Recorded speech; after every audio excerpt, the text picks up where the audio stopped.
Hey YouTube, this is Steve from Average Joe's Fantasy Football. We've got your Week 12 start and sit video for the tight end position. Again, this is based off of full PPR and half PPR. So if there is a standard league, again, hit us up in the comments. We'll be helping answer those questions for you guys.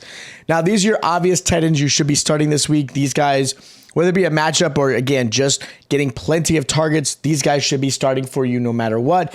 I wouldn't feel any other way. I mean, I like these guys' matchups, or again, I like the situation that they're in. Now, the first tight end I have is a good start. It's going to be Foster Moreau versus the Seahawks. Seahawks allow the second most points to the tight end with 18.3. They also allow the second most yards with 73 per game as well.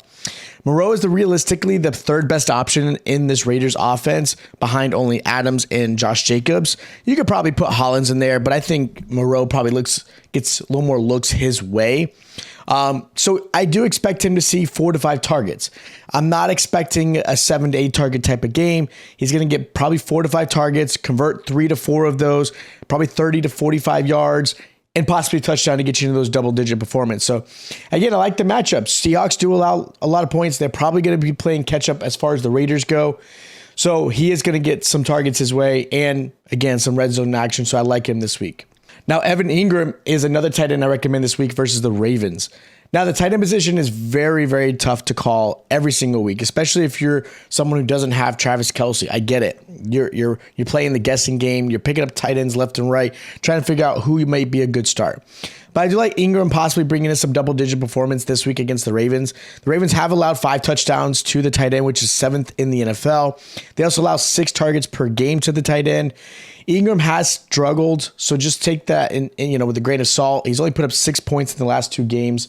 So it is a tough one. But again, as far as the red zone action, the fact that the Jacksonville Jaguars could be playing behind against the Ravens, I do like this as a possible good matchup.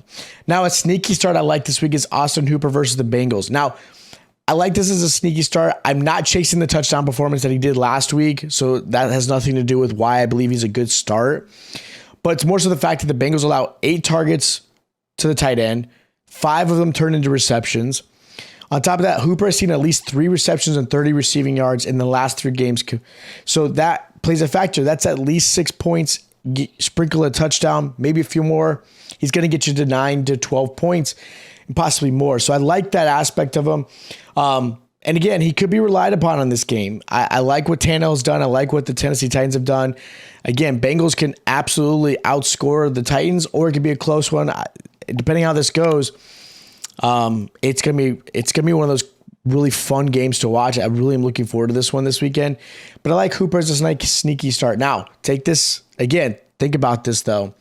Look at some other options as well while you're out there. Bengals have only allowed 2 touchdowns this season to the tight end. So again, not the worst, but 2 touchdowns is a little bit of a worry. But I still like Austin Hooper as a nice sneaky start. Now, the first tight end I'm going to sit this week is Juwan Johnson versus the 49ers. I know everyone's jumping on the Juwan train. I get it. He has seen a touchdown in each of the last 3 games. He's combined for 13 targets in those 3 games. But the 49ers are a tough defense to perform like that. They only allow 9.4 points and keep tight ends under 35 receiving yards. Also, it's been 5 games since they've allowed a touchdown. And that was, again, in 5 games. On top of that, in that game that they allowed a touchdown, they allowed 2 in that one game. Other than that, they have not allowed a touchdown, whether prior to that week or after the week. So they are a really good defense that has done a good job at stopping the tight end and not allowing a lot of yards or a lot of receptions. So Juwan's got a tough matchup this week. You're probably going to start him because there's not a lot of options out there, but I would look to see if there's something else that I mentioned in this video as a start. Cole Kmet is another tight end I'm considering sitting this week versus the Jets. A lot of that has to do with 2 factors. One is the fact that Fields may not play this weekend. He has that dislocated shoulder. There's a good chance he does not play. If that is the case, Kmet worries me a lot because he really goes wherever Fields goes. On top of that, Jets have not allowed a touchdown all season to the tight end at this whole season. They've done a great job at stopping them in the red zone, and they also have kept tight ends to under 50 receiving yards. So, could he get 50 receiving yards? Possibly. If he does get double digits, it's going to be based off the fact that the new quarterback that's in there is just absolutely just shredding it and throwing it to him constantly. But I'm looking at other options at the tight end position to kind of replace Cole Kmet, because I do worry the fact that Fields isn't going to play and the Jets do a pretty good job against them. Now, the last tight end I'm going to sit this week is going to be Robert Tonyan versus the Eagles. There's a good chance Tonyan sees some targets if the Eagles are up big. So there is that factor, because you got to think about how this is going to play out. But I don't believe that chance is very high, though.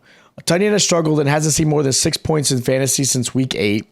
Eagles also do a good job against the tight end, holding them to only 9.8 points, under 40 receiving yards. So again, even if they are playing behind, I don't see Tonyan really receiving a lot of the action. I think it's going to be more like Christian Watson or Alan Lazard. And maybe even if it's like Aaron Jones, maybe Dylan. I see those guys probably getting more of the factor than I would say Robert Tonyan. Robert Tonyan really has been an afterthought in this offense. Occasionally he'll have a blow-up game, but again, he's not somebody that even Rodgers is constantly looking at and trying to feed him. It's more so the receivers or the running backs. Now, it's a nice little sleeper I have for you guys this week is Jordan Akins versus the Dolphins. There's a new quarterback, obviously, now with Davis Mills sitting on the bench with Kyle Allen and possibly a stronger connection with the tight end. Usually when you get a new tight end, they're trying to connect and make simple plays, and the tight end is a great option in that. Dolphins also allow 15.7 points to the tight end, which is the third worst in the league. They're also allowing 8 targets and 6 receptions to the tight end. So again, he's probably going to see a good, probably 5 to 6 targets his way at least, maybe a little bit more. So I like the fact that he's probably going to get you some double-digit performance. Now, Akins isn't the most consistent tight end. But again, if you're trying to stream a tight end, you've got injuries, whatever the case may be, he's a nice little sneaky play. I like him as a nice little sleeper.